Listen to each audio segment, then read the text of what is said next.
Hello everybody. तो आज के इस वीडियो के अंदर हम डिस्कस करेंगे जो इंटरफेरेंस होता है उसकी मैक्सिमम और मिनिमम की क्या कंडीशंस होती है। इससे पहले हमने देखा था कि डबल स्लिट एक्सपेरिमेंट क्या होता है और लाइट का इंटरफेरेंस क्या होता है और इंटरफेरेंस होने के लिए क्या कंडीशंस होती हैं। उसके लिए होती है कि जो हमारे सोर्स हैं, जो लाइट जिनके बीच में इंटरफेरेंस होना है, वे कोहेरेंट सोर्स होने चाहिए। और कोहेरेंट सोर्स किसी भी दो इंडिपेंडेंट सोर्स से नहीं बनाया जा सकता। एक सिंगल सोर्स से ही हम इंडिपेंडेंट सोर्स वहाँ से बना पाते हैं। कैसे? जैसे ये डबल स्लिट हमने यूज़ की है और यहाँ पर जो सिंगल सोर्स है और इन सिंगल सोर्स को ही हमने डबल जो यहाँ पर स्लिट लगाई है उससे दो वेव हमने यहाँ पर प्राप्त की है। क्योंकि दो वेव्स सेम ही सोर्स से यहाँ पर प्राप्त हो रही है तो इनकी वेवलेंथ जो होगी वो सेम होगी, फ्रीक्वेंसी भी सेम होगी। और यहाँ पर जो हमने लिया गया है ये नियरली सेम एम्पलीट्यूड की दो वेव्स यहाँ पर ली गई है। तो मान लेते हैं कि वैसे तो एम्पलीट्यूड इक्वल ही होगा लगभग, लेकिन नियरली इक्वल अगर एम्पलीट्यूड इनका लेते हैं तो देखेंगे कि वहाँ पर वो कंडीशंस में कैसे कैसे बदलेगा। और दो वेव्स का इंटरफेरेंस के लिए जो कंस्ट्रक्टिव एंड डिस्ट्रक्टिव इंटरफेरेंस था, कंस्ट्रक्टिव कहाँ पर था कि जहाँ पर दो वेव्स सेम फेज में सुपरपोज होती हैं और वहाँ पर इंटेंसिटी मैक्सिमम होती है। और डिस्ट्रक्टिव इंटरफेरेंस क्या था कि वहाँ पर जो दो वेव्स हैं वे आउट ऑफ फेज मिलती हैं। तो वहाँ पर जब आउट ऑफ फेज मिलती है तो इंटेंसिटी मिनिमम होती है, एम्पलीट्यूड मिनिमम होता है। तो अब यहाँ पर जो कंस्ट्रक्टिव डिस्ट्रक्टिव इंटरफेरेंस का जो मैथमेटिकल एक्सप्लेनेशन है उसको हम यहाँ पर आज डिस्कस करेंगे। और ये सभी पॉलिटेक्निक के जो सेकेंड सेमेस्टर के स्टूडेंट्स हैं सभी के लिए ये हेल्पफुल है। 11th-12th या कॉम्पिटिशन की जो तैयारी कर रहे हैं उनके लिए बहुत ही हेल्पफुल है।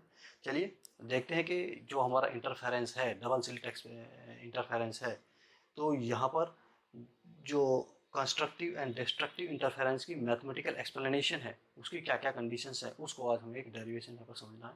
तो आइए समझते हैं। मान लेते हैं कि ये वेव्स है और इससे दो स्लिट S1 और S2 दो स्लिट है जहाँ से वेव जाती हैं। और मान लेते हैं पी पॉइंट पर जो हम इनकी रिजल्टेंट इंटेंसिटी देखेंगे वो क्या होगी, इन दोनों वेव्स के सुपरपोजिशन से मिलेगी। तो क्योंकि ये S1 और S2 हम यहाँ पर देख रहे हैं जो वेव्स निकली है इनके अंदर एक पाथ डिफरेंस होगा जिसकी वजह से एक फेज डिफरेंस भी होगा। मान लेते हैं वो फेज डिफरेंस फाई है। और जो इसकी जो ये वेव है जो S1 से जा गई है उसको मान लेते हैं कि यहाँ पर ये Y1 है और यहाँ से जो वेव जा रही है वो Y2 है। अगर इसको मैथमेटिकल हम लिखें तो इस तरह से लिखेंगे कि Y1 जो होगा वो बराबर मान लेते हैं कि वो इस तरह से है A1 साइन ओमेगा टी, और दूसरी जो Y2 है यहाँ पर ये है A2 एक तरीके से sign omega T plus five. यहाँ पर जो A1 A2 हैं, जो A1 A2 हैं इन वेव्स के एम्पलीट्यूड्स हैं, नियरली इक्वल एम्पलीट्यूड्स हम यहाँ ले रहे हैं। और जो फाई है वो इन दोनों में फेज डिफरेंस यहाँ पर होता है। फेज डिफरेंस क्या है? फेज डिफरेंस वास्तव में क्या बताता है कि जो किसी पार्टिकल की किसी टाइम पर उसकी पोजीशन और डायरेक्शन को बताता है। लेकिन हम पाथ डिफरेंस से भी इसको समझ सकते हैं क्योंकि हमारे पास एक फेज डिफरेंस और पाथ डिफरेंस में एक रिलेशन हमारे पास है कि जो फेज डिफरेंस होता है this is equal to 2 pi upon में लैम्डा इंटू में पाथ डिफरेंस ये होता है। तो पाथ डिफरेंस क्या है कि अगर एक वेव को अगर हम ये कहें कि एक वेव हमारे पास ये है और दूसरी वेव हमारे पास ये है, तो क्योंकि वेव छोटी और बड़ी है तो हम कहेंगे कि इनमें पाथ डिफरेंस अब है। तो पाथ डिफरेंस होने की वजह से ही यहाँ पर क्या हो जाता है, फेज डिफरेंस भी यहाँ पर आ जाता है। तो फेज डिफरेंस हमने क्या मान लिया, वो फाई यहाँ पर ये है। तो देखते हैं कि जब ये दोनों वेव आपस में सुपरपोज होंगी, प्रिंसिपल ऑफ सुपरपोजिशन का यहाँ पर फिनोमिना होगा, तो वहाँ पर जो रिजल्टेंट डिस्प्लेसमेंट होगा वो y मान लेते हैं और वो होगा कि y1 प्लस y2 इस तरह से। तो फिर इन दोनों इक्वेशन को हम लिखेंगे तो a1 साइन ओमेगा टी और प्लस में a2 sine omega T plus five, ये लिखा जा सकता है। अब यहाँ पर थोड़ा मैथमेटिक्स लगाएंगे और यहाँ पर जो sign omega T plus five है इसको साइन ए प्लस बी के जो फॉर्मूला होता है उससे हम खोलेंगे। साइन ए कोस बी प्लस कोस ए साइन बी, उसे खोलेंगे। तो देखते हैं क्या आता है। ये आएगा यहाँ से A1 साइन ओमेगा टी और प्लस में A2 sine omega t cos phi plus A2 sine phi cos omega t. तो ये इस तरह से यहाँ पर इक्वेशन निकल के आती है। इसको थोड़ा हम और सिंप्लीफाई करेंगे और देखते हैं यहाँ पर क्या आता है। तो यहाँ से ये निकल के आएगा कि जो y हमारा यहाँ से है तो ये एक तरीके से यहाँ से निकल के आएगा A1 प्लस में A2, ये यहाँ से निकल के आता है एक तरीके से। तो यहाँ पर जो एक ये टर्म है, late A1 plus A2 cos phi, इसको हम यहाँ से A कोस थीटा मान लेते हैं, और जो नीचे वाली है ये A2 साइन फाई, इसको हम यहाँ से A साइन थीटा मान लेते हैं। तो ये हमने टर्म यहाँ से मानी, जहाँ पर हमने एक जो रिजल्टेंट वेव हमारी आती है उसका यहाँ पर ये डिस्प्लेसमेंट है, और थीटा जो है वो यहाँ पर एक फेज डिफरेंस है, जो रिजल्टेंट वेव आई उसका फेज डिफरेंस यहाँ पर है। तो यहाँ पर देख लेते हैं कि जो नई इक्वेशन बनेगी वो ये होगी एक तरीके से A cos theta sine omega T plus B sine theta, sorry A sine theta और कॉस ओमेगा टी। इसको थोड़ा और सिंप्लीफाई करेंगे तो लिखा जा सकता है ये A sign omega T plus theta. तो ये यहाँ से लिखा जा सकता है। तो ये एक रिजल्टेंट डिस्प्लेसमेंट आया है जो P पॉइंट पर हम देख रहे हैं जब इनका सुपरपोजिशन होता है, और P पॉइंट पर जो रिजल्टेंट डिस्प्लेसमेंट है वो ये है। और A यहाँ पर क्या है, जो वेव होगी सुपरपोजिशन के उससे, दो वेव होती हैं हमारी, जो एक वेव मान लीजिए ये है और दूसरी वेव ये है। तो यहाँ पर जो इनका सुपरपोजिशन होगा तो सुपरपोजिशन के बाद एक रिजल्टेंट वेव मिलेगी, तो उसका एम्पलीट्यूड यहाँ पर A है और थीटा इसका फेज डिफरेंस यहाँ पर होगा। तो ये इक्वेशन यहाँ से निकल के आती है। और अगर हम इन दोनों इक्वेशन से यहाँ पर देखें, इन दोनों इक्वेशंस को स्क्वायर करके और ऐड अगर हम कर दें तो देखेंगे कि यहाँ से ये हो जाएगा A square cos square theta plus में A square sine square theta, और यहाँ पर जो दोनों इक्वेशन आएंगी ये आएगी A1 प्लस में A2 यहाँ पर कोस फाई का स्क्वायर और प्लस में A2 square sine square phi. तो ये निकल के यहाँ से आते हैं, यहाँ से A स्क्वायर आ जाएगा क्योंकि ये cos square theta plus sine square theta, तो 1 यहाँ पर हो जाएगा। और उसके बाद यहाँ पर ये इसको हम ओपन करेंगे, A1 का स्क्वायर प्लस में A2 square cos square phi plus 2 A1 A2 cos phi, इसको भी देखेंगे यहाँ से A2 का स्क्वायर साइन स्क्वायर फाई यहाँ पर ही आ जाता है। तो इसमें से A2 स्क्वायर कॉमन हो सकता है और फिर से sine square phi plus cos square phi यहाँ से एक तरीके से 1 बन जाएगा। तो ये बन के आएगा कि A square is equal to, यहाँ से बन के आ जाएगा ये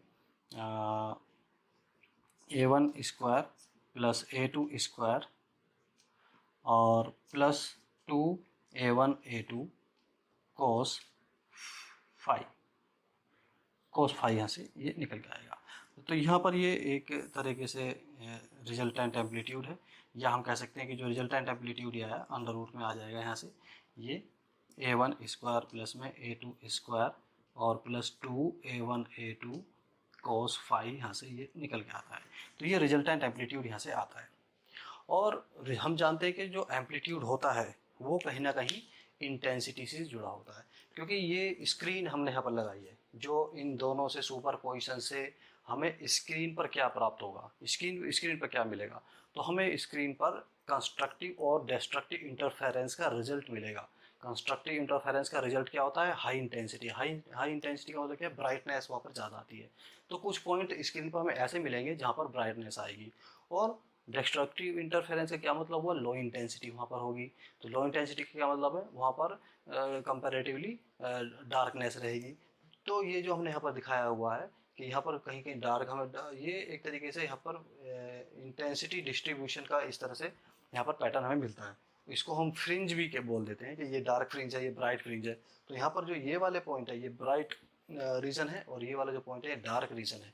तो यहाँ पर क्या हुआ है, डार्क रीजन पे डिस्ट्रक्टिव इंटरफेरेंस हुआ है, यहाँ ब्राइट रीजन पे क्या हुआ, कंस्ट्रक्टिव इंटरफेरेंस यहाँ पर हुआ है। तो एक इस तरह का पैटर्न हमें यहाँ पर मिलता है। तो ये एम्पलीट्यूड कहीं ना कहीं इंटेंसिटी से जुड़ा हुआ है, क्योंकि हम जानते हैं कि जो इंटेंसिटी होती है वो directly proportional to the square of the amplitude के होता है। तो यहाँ से हम कहीं ना कहीं एम्पलीट्यूड के अगर हम डिफाइन कर रहे हैं, एम्पलीट्यूड हमारा डिपेंड करेगा जो यहाँ पर फेज डिफरेंस है, इन दोनों वेव में कितना फेज डिफरेंस होना चाहिए, या वहाँ पर कितना पाथ डिफरेंस होना चाहिए, जिससे हमारे ब्राइट जो वहाँ पर रीजन्स है और डार्क रीजन्स है वे वहाँ पर हमें मिलेंगे। तो यहाँ पर हम इसको इंटेंसिटी की फॉर्म में भी यहाँ से लिखा जा सकता है। तो मैं इसको अप्रोक्सीमेटली ये इस तरह से लिखा जा सकता है, ये एक तरीके से जो एम्पलीट्यूड है, यहाँ पर जो एम्पलीट्यूड है ये वाला, तो इसको मैं लिख सकता हूँ आई इज इक्वल टू यहाँ से I1 प्लस I2 और plus 2 under root I1 I2 cos phi. इस तरह से मैं यहाँ पर ये इंटेंसिटी को डिफाइन यहाँ से किया जा सकता है।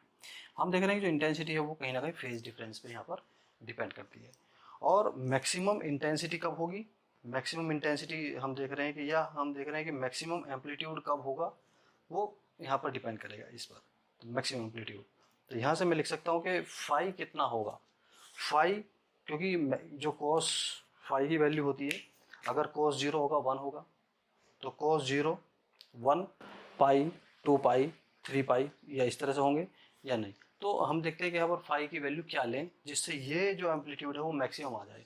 तो फाई कितना हो, कोस मीन्स यहाँ पर कोस फाई यहाँ पर कितना हो, यानी कोस फाई की वैल्यू जब +1 होगी तो एम्पलीट्यूड मैक्सिमम, जो रिजल्टेंट एम्पलीट्यूड है वो मैक्सिमम होगा। अब ये 1 कब होगा, फाई की किस किस वैल्यू के लिए 1 होगा, एक तो 0 के लिए 1 हो सकता है, और तो जो कोस फाई यहाँ पर ये 1 होगा, वो फाई की हम देखते हैं कि 0 और 2 पाई 4 पाई इन वैल्यूज़ के लिए यहाँ पर ये 1 होगा।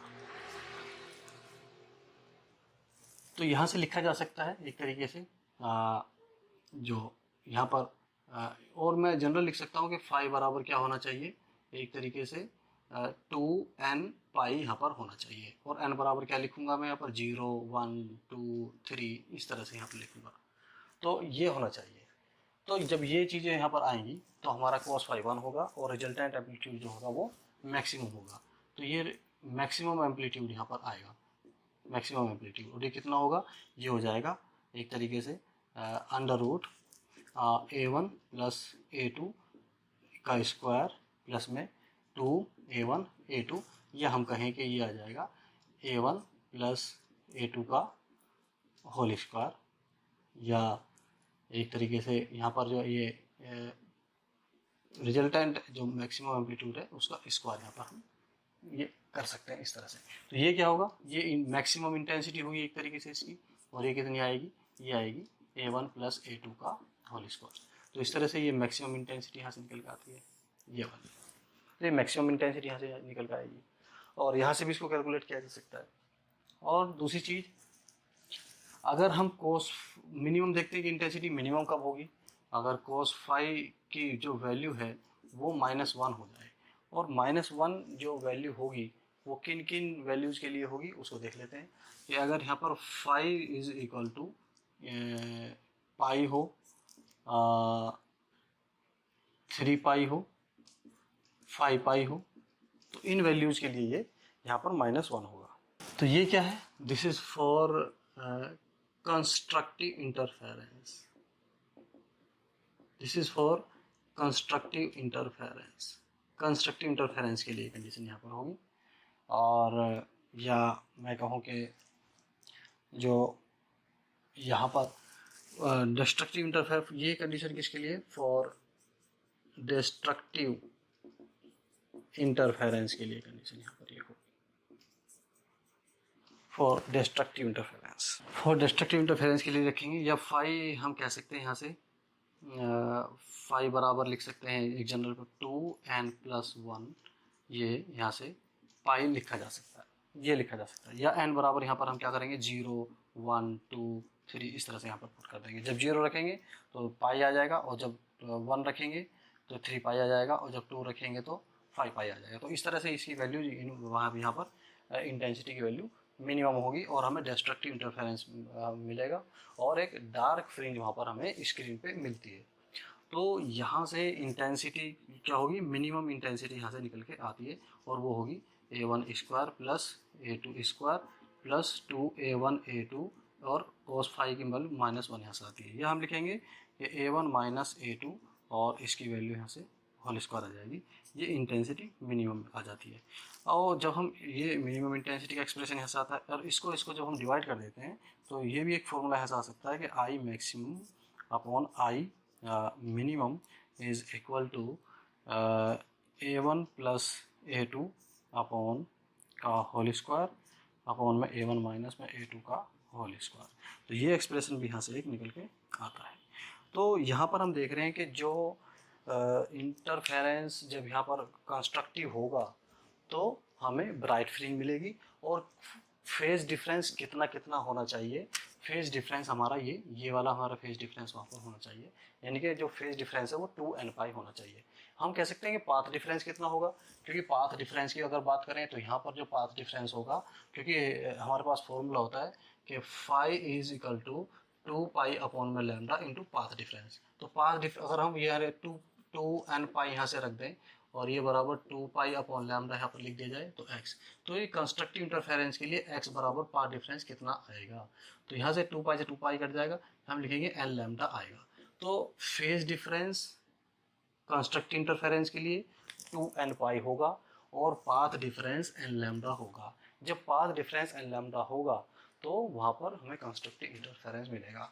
पाथ डिफरेंस हम मिनिमम डिस्ट्रक्टिव इंटरफेरेंस के लिए फाइंड कर सकते हैं। यहाँ पर जो ये फाई बराबर 2n+1 था, तो पाथ डिफरेंस कितना होगा, क्योंकि फिर से वही फॉर्मूला, क्योंकि फाई बराबर क्या होता है 2 पाई अपॉन में यहाँ से लैम्डा होता है और इनटू में क्या होगा यहाँ पर x, तो x बराबर यहाँ से क्या निकल के आएगा 2n+1 इनटू में यहाँ से λ/2 निकल के यहाँ से आता है।